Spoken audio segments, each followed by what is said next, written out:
Hola, ¿qué tal? Hoy estamos de fiesta, cercanos al Pride con Héctor. Muchas gracias por estar aquí, Hola, Héctor. ¿qué tal?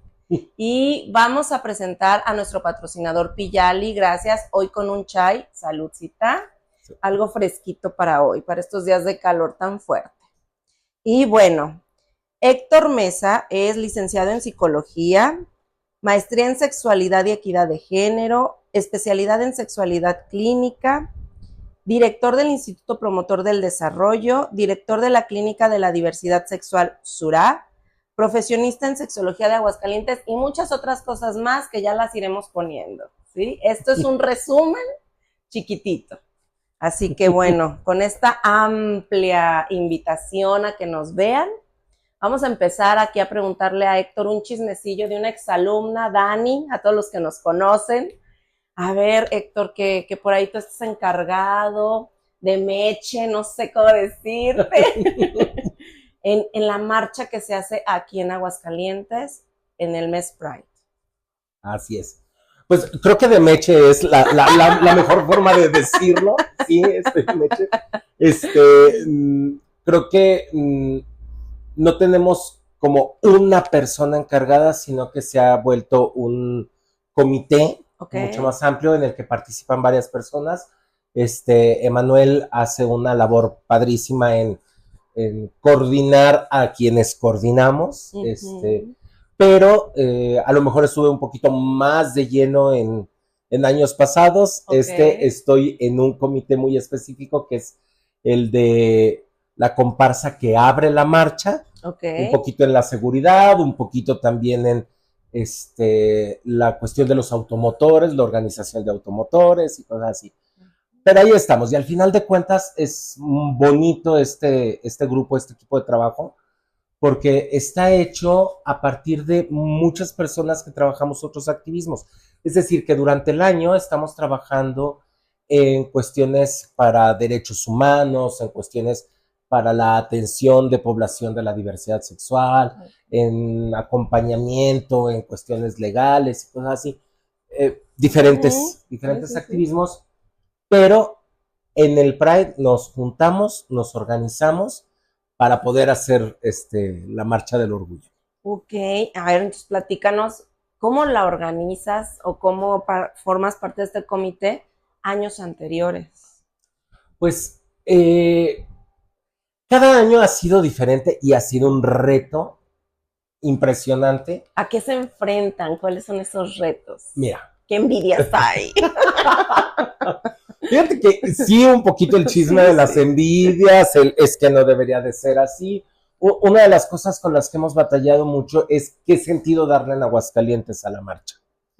Porque habrá quienes digan que tiene que ser un acto más político, más serio, más de protesta, y habrá quienes opinen que debe de ser un acto, una marcha festiva, Ujú. ¿sí? Una marcha festiva, como más de alegría, De más de algarabía. fiesta, Claro, ajá. entonces son dos visiones bien distintas que sí han causado roces en algún momento entre alguna organización que durante un tiempo tomó las riendas de la marcha hace algunos ya varios años atrás, Ujú.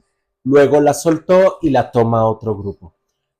Mucho se da esto por la idea de que en Aguascalientes tenemos muchos retos, tenemos una sociedad muy conservadora, tenemos una política muy restrictiva para cuestiones de la diversidad, y Okay. entonces que deberíamos de ser más protesta, pero también hay una filosofía muy interesante detrás del Pride, muy interesante, Okay.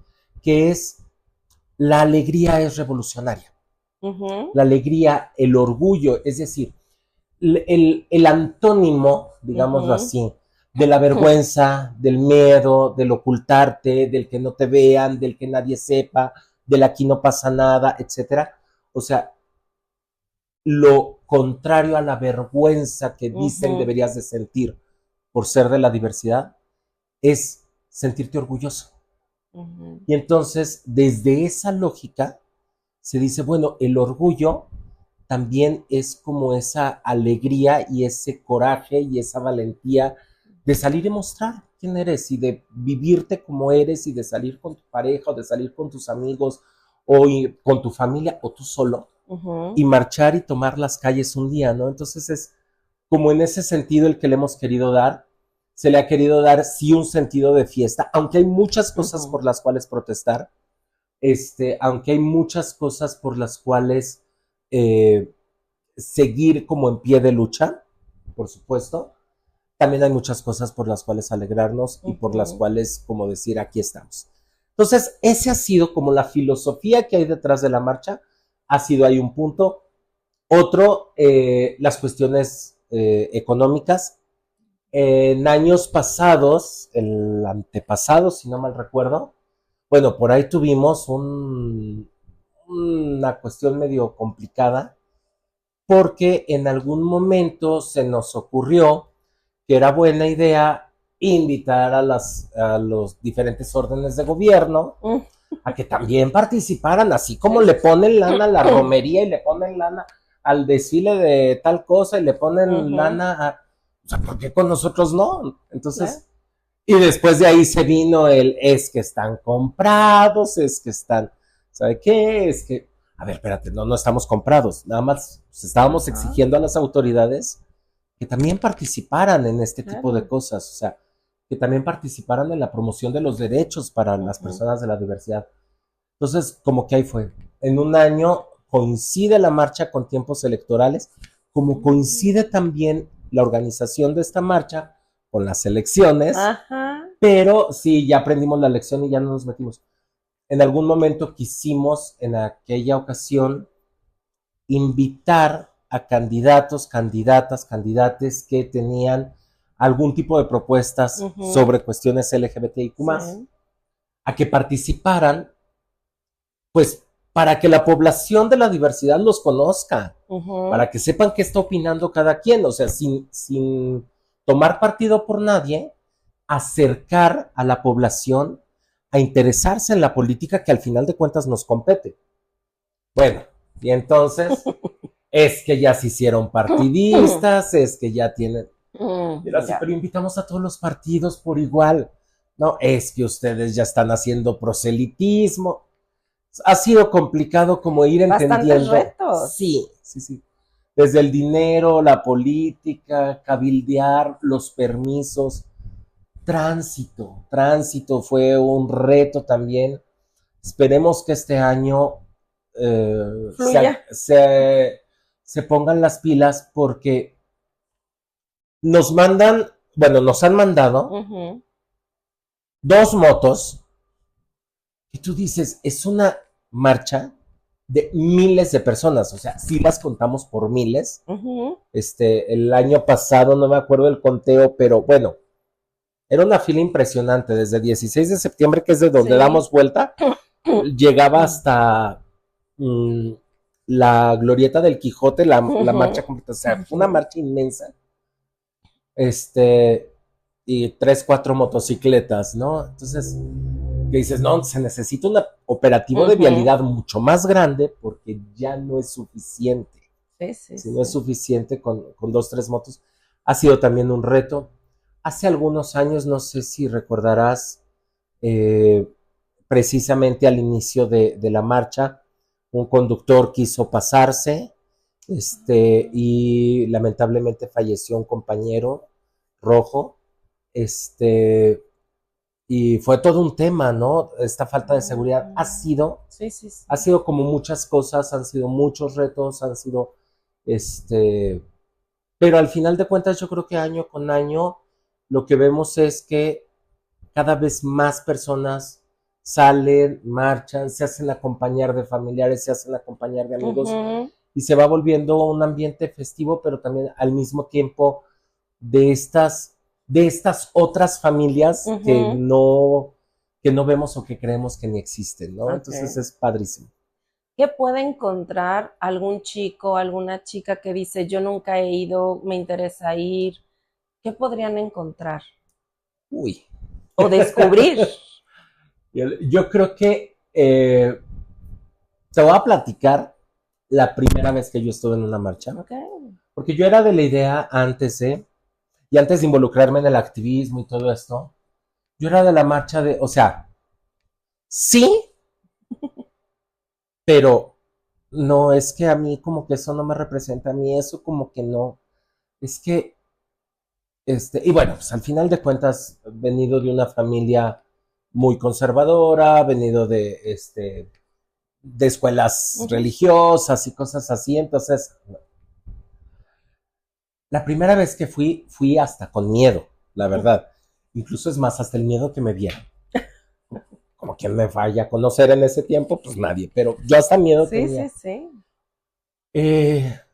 Y de repente verme rodeado de personas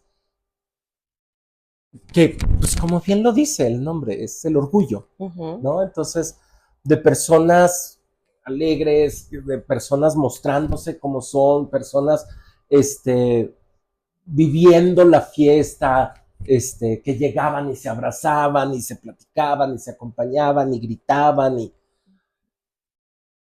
o sea, fue como un wow, o sea, no soy el único, ¿sí? No soy el único y empiezas a ver más gente y, y cuando menos te acuerdas empiezas a encontrar comunidad ahí, ¿no? Empiezas a encontrar otras personas que tienen intereses, que tienen luchas, que tienen ideas similares. Esto me lleva a interesarme en meterme en el activismo, y pues 20 años después aquí estoy, ¿no? Completamente metido en el activismo. Ahora participando en la organización y todo. Y yo creo que año con año ha sido eso. Año con año ha sido sentirme cada vez más, como más acompañado, viendo más crecer en comunidad y en sociedad, eso es padrísimo. Creo que también encontramos mucho, como la fiesta, encontramos las luchas comunes, encontramos, vamos a encontrar el discurso político, los posicionamientos políticos, que son temas que todavía traemos, pero también show y fiesta y todo. Este año se está, ahí contactando con algunas personas para algunos, o sea, después de la marcha llegamos a Excedra y entonces ahí habrá un escenario, ¿sí? Y entonces en el escenario... Sí, por ahí vimos una foto tuya muy presente en un escenario, yo creo del año pasado. Sí, precisamente el año pasado me tocó en el escenario leer el posicionamiento político. Y ya en el escenario pues también hay quien canta, quien hace baile. El año pasado hubo hasta cuentos infantiles, platicados por algunas compañeras drag y estuvo muy padre. Este año también esperen lo mismo, también va a haber esa fiesta. Y después muchos de ahí nos vamos a bares, a antros. Bueno, yo me voy a mi casa porque acabo bien cansado de la organización. Sí, ya pero mucha gente de ahí a los bares, a los antros, a cosas que también son parte de la marcha y que se hacen presentes con apoyos, se hacen presente con patrocinios, se hacen presente con sus mismos carros alegóricos. Entonces, de ahí la fiesta sigue. Y que siga la fiesta, pues. Y bueno, Héctor, aparte de estar involucrado en estas marchas, pues, ¿qué más hay de tu vida? Ella diciendo todas estas cosas a las que perteneces, estos centros. Platícanos un poquito de Héctor en esa parte. Claro que sí, bueno. Pues yo me dedico desde hace muchos años a la psicoterapia. Sí, cuando digo muchos, sí ya es. Algunos ayeres. Algunos. Hice una especialidad en victimología y eso me llevó a trabajar mucho con personas víctimas de violencia de género y al final de cuentas algo que me mueve en lo personal, personas de la diversidad sexual. Y durante un tiempo estuve haciendo una especie como de activismo individual, digámoslo así. Y entonces era en mi misma consulta, cuando me llegaban casos de diversidad sexual, víctimas de violencia, con problemas en esta parte de la aceptación, de la transición, de todo esto. Pues lo que hacía yo era, en caso de que no tuvieran para pagar la consulta, pues yo les ayudaba con esa parte, ¿no? Entonces, era como mi manera de estar haciendo y me empezaba a involucrar en algunos temas de activismo político y todo, y un buen día siendo docente de universidad, se acercan algunos alumnos, alumnas, y me dicen, oye, pues nosotros también queremos hacer algo. Ah, pues sí. Ahí vino la idea, se me ocurrió, pues, ¿qué te parece si nos juntamos? Y esto que estoy haciendo yo lo institucionalizamos.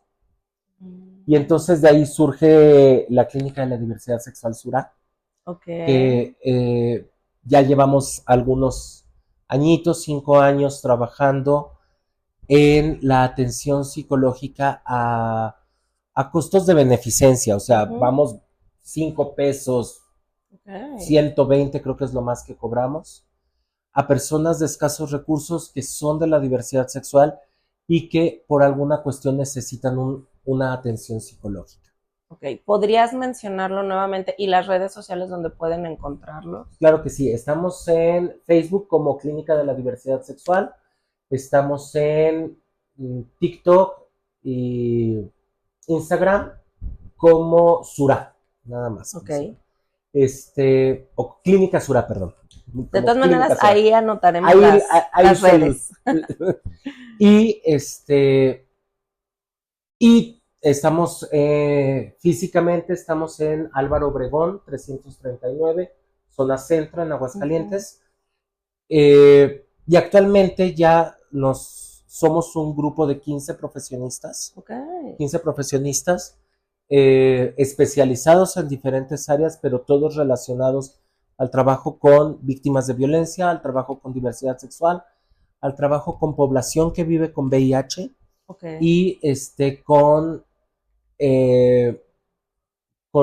especial atención a cuestiones relacionadas a la diversidad, sobre todo, por ejemplo, en cuestiones trans, el acompañamiento durante la transición. Del proceso. Y cuestiones así.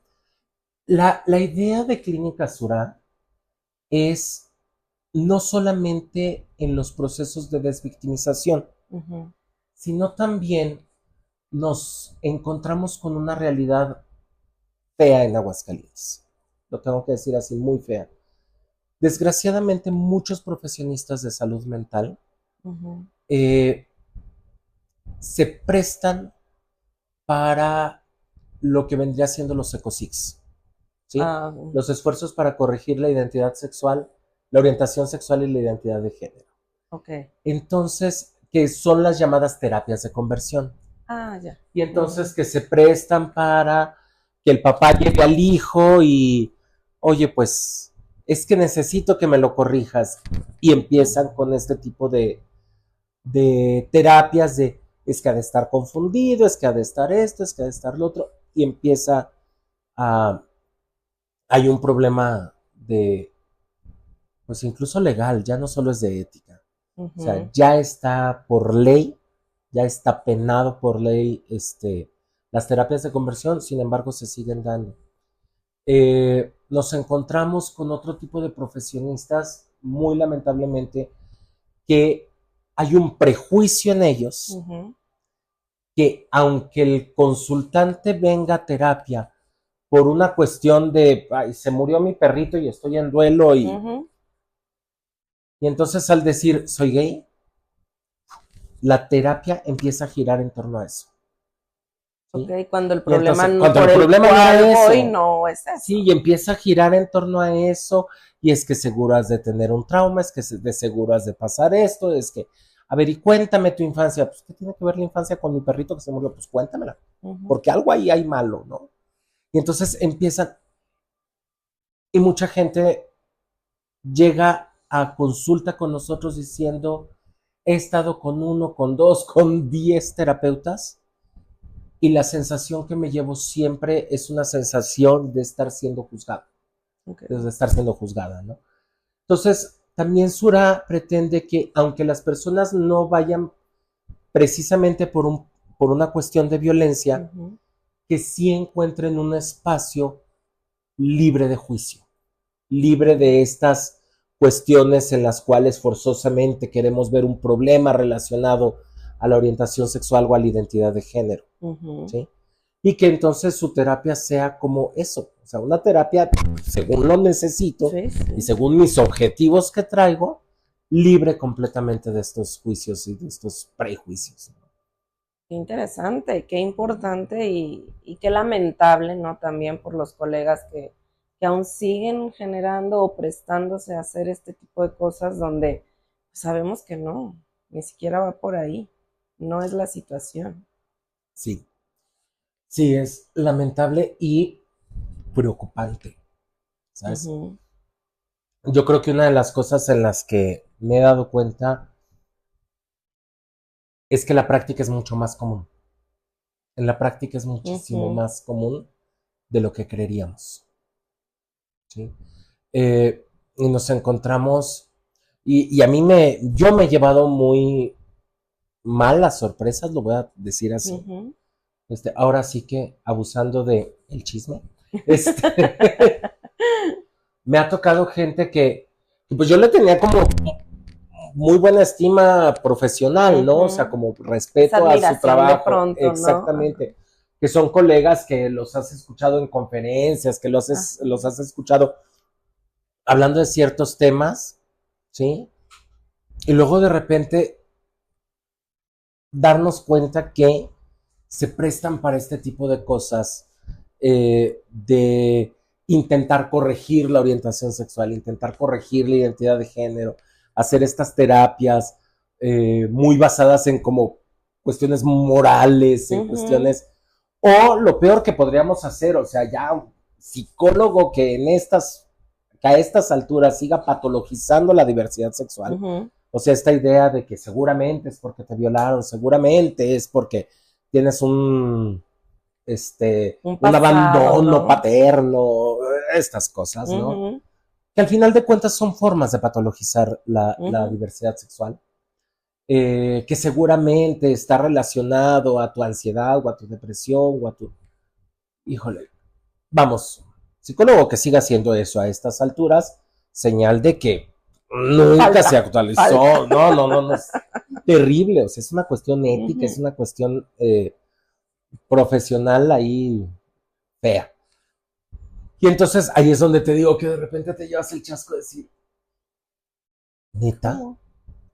pero si tú eras de los buenos, ¿qué te no, o sea, sí, sí, sí, feo, pero nos Ajá. pasa, ¿eh?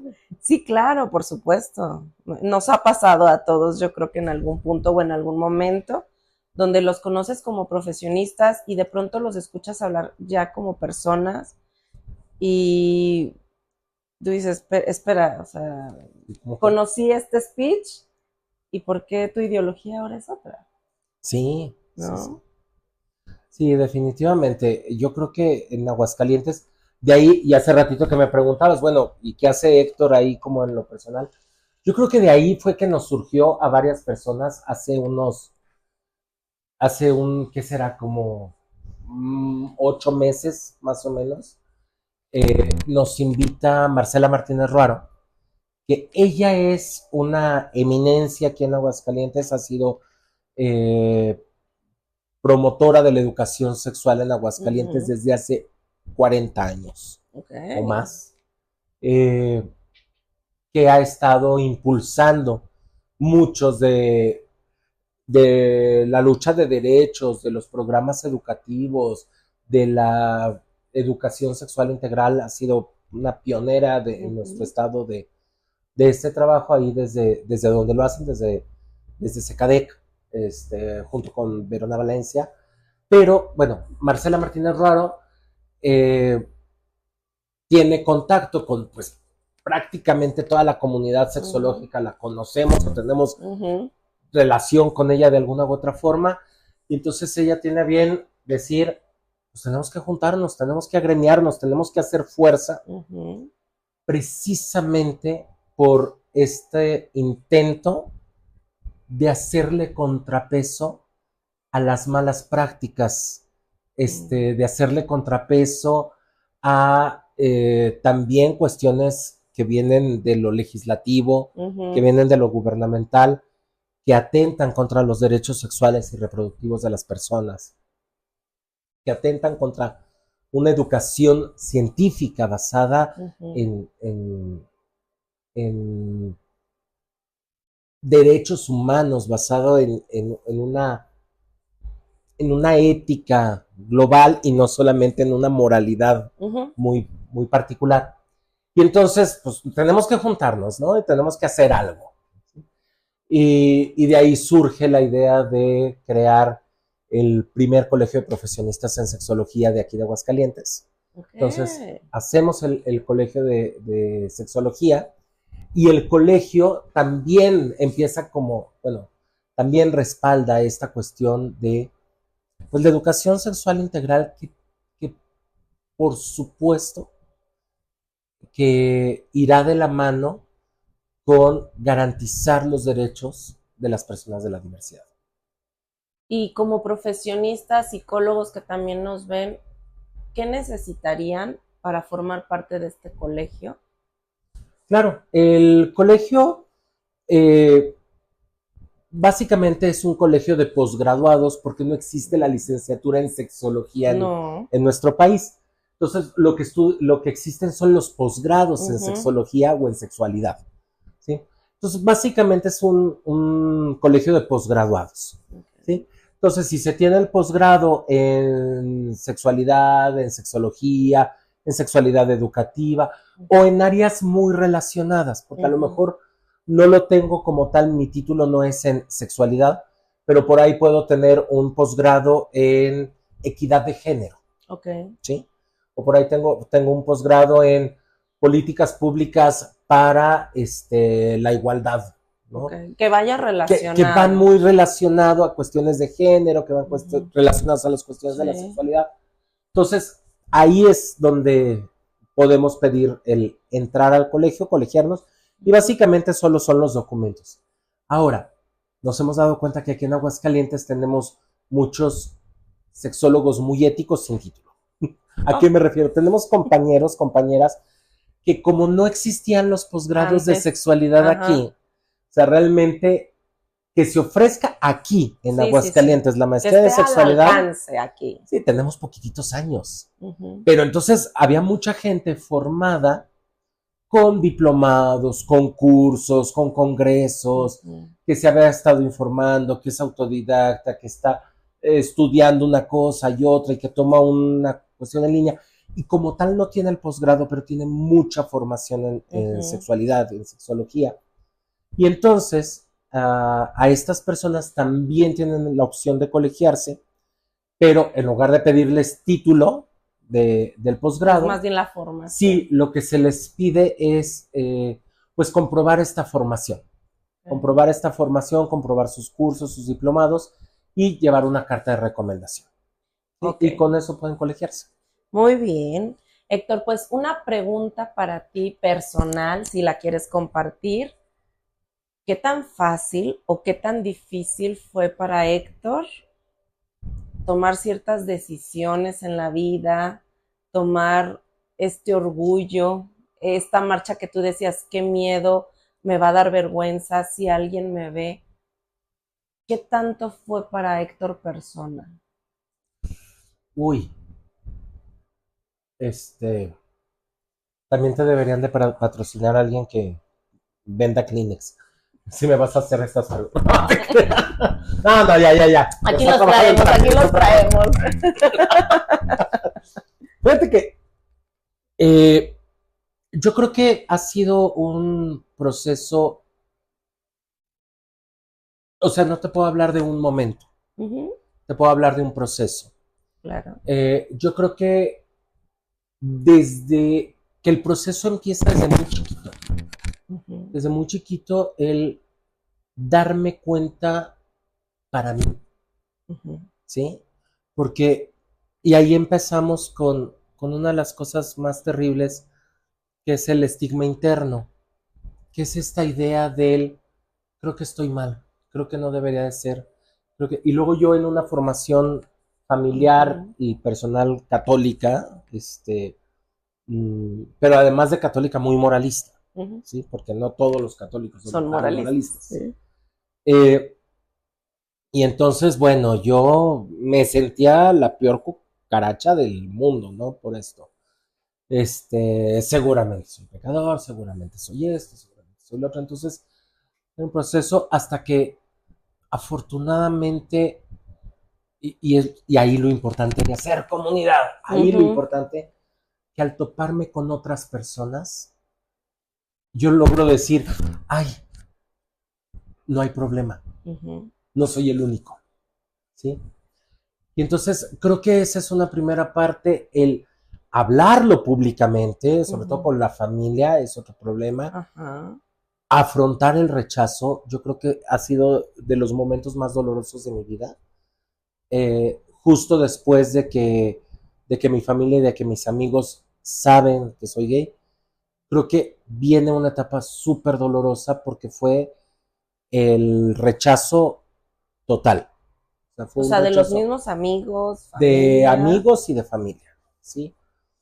Digo, cabe aclarar, también mis amigos eran de este contexto, de escuela católica, de etcétera, etcétera, ¿no? Entonces, fue el rechazo total, fue un tiempo muy difícil, de ahí yo me volví muy hostil, yo me volví muy hostil y me la pasaba enojado, o sea. ¿Con el mundo? Con el mundo, o sea, la gente que me recuerda de la prepa y de la universidad, se me recuerdan como el que tenía un carácter del diablo. Ahora que me ven y que la gente que me conoce últimamente me dice, es que tú no te sabes enojar, y yo, no, es que eres bien buena gente, y yo, es que nunca te enojas, no, digo, pero no le preguntes a los de la prepa. Sí. En esta temporada tú no preguntas. Ahí omitamos esos 6 años. Ahí ya me enojé mucho. Y entonces, muy enojado. Después viene precisamente esa ida a la marcha y ese empezarme a involucrar y empezarme a meter, y entonces el proceso que fue personal se fue convirtiendo en un proceso muy distinto. La terapia me ayudó mucho. Claro. Caí en muy buenas manos con una terapeuta buenísima que me ayudó como a como aceptar plenamente primero para mí y después como normalizarlo, ¿sabes? O sea, como está bien, es normal, no hay problema, ¿sí? Y luego empieza este cambio como social, empezar a involucrarme en otras causas con otras personas, y entonces eso que para mí fue muy doloroso y eso que para mí fue muy solitario, como intentar hacer que para otras personas no fuera así. Tratar de ayudarle a otros para que no lo vivieran así, que no lo vivieran en soledad, que no lo vivieran con dolor, que no lo vivieran con prejuicios. Desde la propia experiencia, ¿no? Exactamente. Y entonces fue empezar a hacer este camino. Por eso para mí el activismo tuvo muchísimo sentido siempre. Fue hacerlo, y ahora yo creo que yo nunca yo no te puedo decir que el proceso se haya acabado, sino que va cambiando, pasa de ese proceso de dolor y de ese proceso de soledad, pasa a un proceso de rabia, pasa después a un proceso de coraje, ahora sí de pues vamos a hacer, y vamos a cambiar, y vamos a tal, y yo quería romper ventanas en el Congreso y cosas así, pasé por esa etapa. Ahora se ha convertido en un proceso como de mucho, yo lo llamaría como un proceso de mucho amor. Sí, o sea, como desde este cariño, desde este amor, desde este interés por el otro, como pues, ¿y qué podemos hacer? O sea, ¿qué podemos hacer para que el otro, para que las otras personas, sobre todo nuevas generaciones, no vivan lo que nos tocó vivir a nuestra generación? Creo que ese ha sido el proceso. Pues ha sido un proceso doloroso, ha sido un proceso de lucha. Solo que ahora tu lucha creo que es diferente, ya no es para ti, ya no es contigo. Sí. Pero ya la viviste y la pasaste, entonces. Sí. Felicidades, Héctor, por ser tan valiente y por seguir, y esperemos que le sigas, ¿eh? Yo también. Y que este currículum siga y siga creciendo. Sí, gracias. Bueno, pues para finalizar, ¿algún mensaje que tú tengas para las nuevas generaciones de chicos de la comunidad, de chicos psicólogos que se están formando? ¿Qué les dirías? ¿Qué les aconsejarías? Yo creo que a las personas de la diversidad es no tengan miedo, y si tienen miedo, con todo y miedo hay que salir. Hay que salir, hay que vivir, hay que hacer nuestra vida. Lo peor que puede pasar es que les demos el gusto de quedarnos en el anonimato. Les demos el gusto de quedarnos escondidos, les demos el gusto de quedarnos haciendo como que no existimos. Entonces, salir, hacer nuestra vida, vivirla lo más pleno que podamos, porque yo creo que ese es, o sea, ¿cómo sabemos que le ganamos a un sistema homofóbico, bifóbico, transfóbico, enefóbico, lesbofóbico? ¿Cómo sabemos que le ganamos? Porque tomamos y asumimos nuestro derecho a existir, nuestro derecho a salir, nuestro derecho a vivir. Entonces es eso, ¿no? Pelear por tu derecho. Sí, sí, sí. Entonces es eso, como no tener miedo, y si tenemos miedo, aún con miedo, hay que hacerlo. Salir y decir aquí estoy y existo. Y a las nuevas generaciones de profesionistas, principalmente de psicólogos, que pues es mi profesión, ¿no? Yo creo que tenemos que necesariamente tener un equilibrio entre la formación formal, científica, con principios metodológicos suficientes para garantizar que nuestro trabajo esté bien hecho, pero al mismo tiempo, y que una cosa no resta a la otra, pero al mismo tiempo tenemos que desarrollar un sentido ético. No aprendernos el código ético, que luego a veces ni sirve. No, y luego andas buscando cosas y no están. Ni están. No, tenemos que generar un sentido ético, un sentido basado en derechos humanos, un sentido, como por ahí decía Silvio Rodríguez, de amor de humanidad, o sea, que me duele y me interesa, y a las personas. Yo creo que a una persona, a un psicólogo que realmente tiene este sentido ético de derechos humanos, de interés por el bien superior de las personas, estos principios de la máxima beneficencia, de la mínima maleficencia, son principios universales.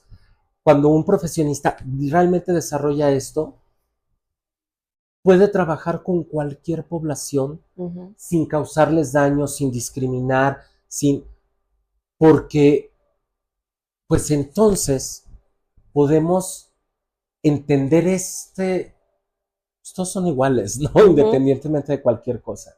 Entonces podemos hacerlo. Si no lo hemos desarrollado, muy probablemente vamos a acabar haciendo un trabajo poco ético. Sí. Y hay que estudiarle. Sí. Hay que estudiarle, hay que leerle y a seguir formándonos. Así es. Héctor, pues un gusto tenerte y conocerte, y pues que venga mucha fiesta ahora que estamos en el mes Pride y que vamos a la marcha próximamente, entonces éxito.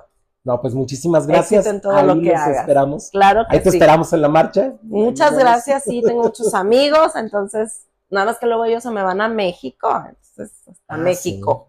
Sí. Pero bueno, ahí estaremos. Sí, muy bien. Que estés muy bien, Héctor, gracias por estar aquí, nos vemos. Hasta luego.